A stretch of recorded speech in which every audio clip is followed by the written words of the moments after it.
Stay tuned, because by the end of this script, you'll either resent me or finally grasp the raw truth Nietzsche exposed over a century ago about women, men, and the myths we cling to.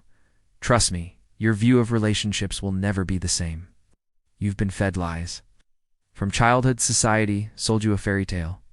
The perfect woman will complete you, heal your scars, and embody moral purity. Nietzsche called this the greatest self-deception men impose on themselves, not because women are deceitful, but because men are too weak to face reality. What you call love is often just need masquerading as virtue. You don't love her.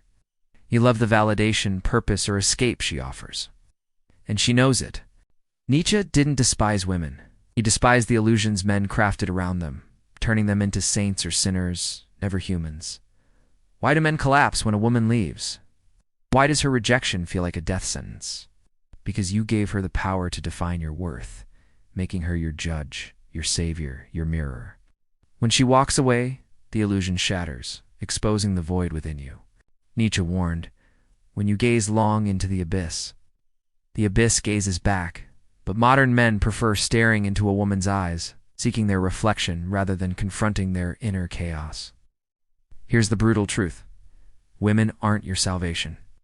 They're not your therapists, your moral guides, or your prize for being good. They're players in an ancient game of power, survival, and influence. While men built empires, women mastered emotional leverage not out of malice, but necessity. Without swords, they wielded silence. Without authority, they perfected persuasion. Modern men miss this because admitting it means acknowledging they've been outmaneuvered. You claim to love her, but you're addicted to how she makes you feel, seen, chosen, enough. That's not love, it's dependency. Nietzsche saw it clearly. The demand to be loved is the greatest of all arrogant presumptions. I guess yet men still beg for affection, calling it devotion. Dusta, test, da, then see. Let's debunk another myth. Female innocence. Nietzsche saw through the wide-eyed gaze, the gentle touch, the apparent vulnerability. You call it purity, called it power. While men flex wealth or strength, women master strategic surrender. They don't conquer. They invite conquest, setting the terms. Who controls intimacy? Who dictates commitment? Who can devastate you with a single glance? You call her emotional. Nietzsche called her a tactician of the heart. Men mistake her adaptability for weakness, her empathy for submission. Big mistake. Empathy is her radar, reading your desires, fears, and weaknesses. While you're protecting her, she's decoding you. Nietzsche warned, in revenge and in love, woman is more barbaric than man. Not revenge, but realism. Her tenderness isn't frailty, it's weaponized insight. The moment you see this, you stop being a pawn in a game you didn't know you were playing. The hardest truth, you were never in control. Not when you paid for dinners, played provider, or heard her whisper, I need you. Need isn't surrender.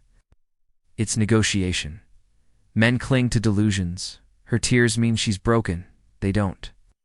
Their communication, her submission means victory. It doesn't. It's her choice, Nietzsche put it starkly. Everything about woman has one solution, pregnancy. Strip away the shock, and his point is clear, biology is strategy.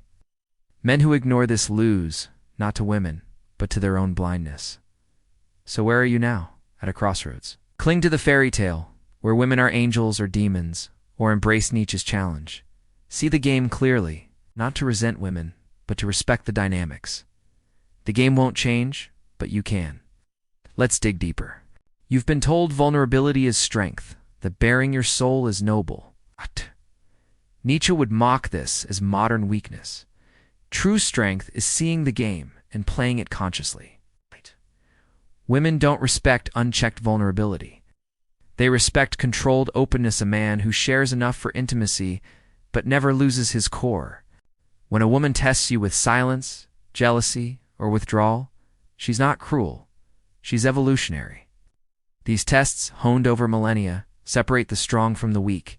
Chase her when she pulls away. You fail. Stay unmoved. You pass. Nietzsche understood this primal dance. The woman. Whole nature is a solution to the problem of appearing weak while being strong. Modern men fail these tests, seduced by romantic fantasies. Persistence isn't devotion, it's neediness, and neediness repels. When a man internalizes this, everything shifts. He stops fearing her moods or seeing her behavior as a verdict on his worth. Nice. The power dynamic flips not through domination, but self-mastery. Nietzsche's core insight: women are a man's ultimate reality check. Make her your purpose, and you've lost. Make self-mastery your purpose, and you become undeniable not through tricks, but by embracing the truth. The only love worth having is freely given to a man who doesn't need it to feel whole.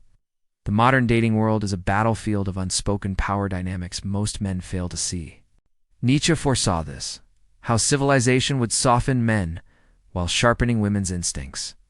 Women read micro-expressions, detect neediness, and sense power shifts in a glance, not conspiracy, but evolutionary biology. Every romantic interaction is a hidden negotiation.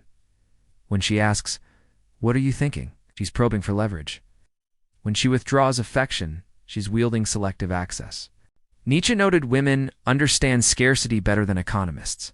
Their attention is the commodity, their autonomy is the price most men pay, willingly calling it love. But real attraction dies with dependency. Nietzsche's warning: the man of knowledge must love his enemies and hate his friends. True power is emotional sovereignty. Most men fail spectacularly, either dominating overcompensation or supplicating weakness. The rare man who balances connection and self-possession becomes magnetic. The lie of equality as sameness cripples modern men. Nietzsche scoffed at this. Men and women are shaped by different evolutionary pressures. Women don't want men who mirror their emotions. They crave masculine clarity, decisiveness, not dominance, leadership, not control. This polarity fuels passion. Modern couples settle into passionless coexistence by erasing tension and mystery for comfort. Nietzsche's last men prioritized safety over vitality. The feminine responds to strength that doesn't threaten, confidence that doesn't dominate. Few men walk this razor's edge. Your father never told you? A woman's respect is earned daily through quiet consistency, not grand gestures. A man who stops proving himself and simply is becomes undeniable. Female desire isn't sparked by what you do for her, but who you are without her. This is Nietzsche's will to power and relationships mastery over oneself. Men seek completion in women when they should seek complementation. Nietzsche saw this. It is not a lack of love, but a lack of friendship that makes unhappy marriages. Friendship here means mutual respect between self-contained individuals choosing each other out of desire, not need. Nice guys? They're not nice. They're transactional, keeping score while feigning nobility. Women sense this hidden contract and recoil. Genuine kindness attracts. Covert contracts repel. The dating crisis stems from men abandoning authentic masculinity while misunderstanding femininity. Nietzsche's solution: transcend the false dichotomy of aggressive dominance or passive apology. Be gentle yet unshakable, compassionate yet boundaried. Women don't want perfect men, just real ones. Flawed but authentic, strong but evolving. The tragedy?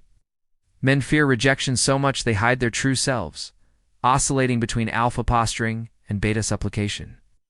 Nietzsche called this living beneath oneself, the greatest sin against potential. A woman's ultimate test isn't your status, but your congruence. Do your words match your actions? This determines romantic success more than any tactic. Women sense incongruence instinctively. Faking it fails long-term. The path is self-mastery, not manipulation, becoming your fullest expression. The modern man's weakness, craving female validation. Nietzsche saw this addiction spreading. Men measure their worth by women's approval, chasing it like junkies.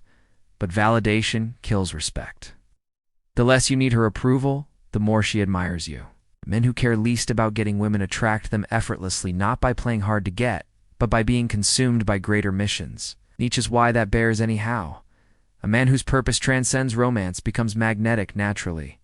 The dangerous myth: love should be easy. Nietzsche called this decadence. Real connection is forged in challenge, not comfort. Women don't want a man who makes life easier, but one who makes it meaningful partnerships of mutual elevation, not coddling. Vulnerability isn't emotional dumping, it's mastered emotions. The man who sits with discomfort without performing or explaining commands respect through self-containment. Attraction isn't static, it responds to your evolution. Stop growing and you become invisible. Nietzsche's chaos births a dancing star. The most attractive men are restless, curious, always becoming. Focus on your potential, and dating success becomes a byproduct. Shift from need-based to choice-based connections. I choose you because I want you. This changes everything. It's the final lie. Love is unconditional. Nietzsche called this a coward's hope. Love is conditional, requiring you to earn respect through actions. Women don't want a project, but a partner who inspires. The feminine isn't fragile, it's a force that births civilizations. Nietzsche saw women as more philosophical, instinctively grasping life's currents. They don't need protection. They demand an equal masculine energy. The red pill missteps. Being alpha isn't domination, but security and purpose. A high-value woman tests relentlessly, not to break you, but to see if you're worthy. These tests are her ancient quality control. Pass them, and you unlock profound connection. Nietzsche's ultimate insight: your relationships mirror your character. Want better partners? Become a better man not as a tactic, but as a way of being. Must become a flame, Nietzsche said, to attract moths to your light.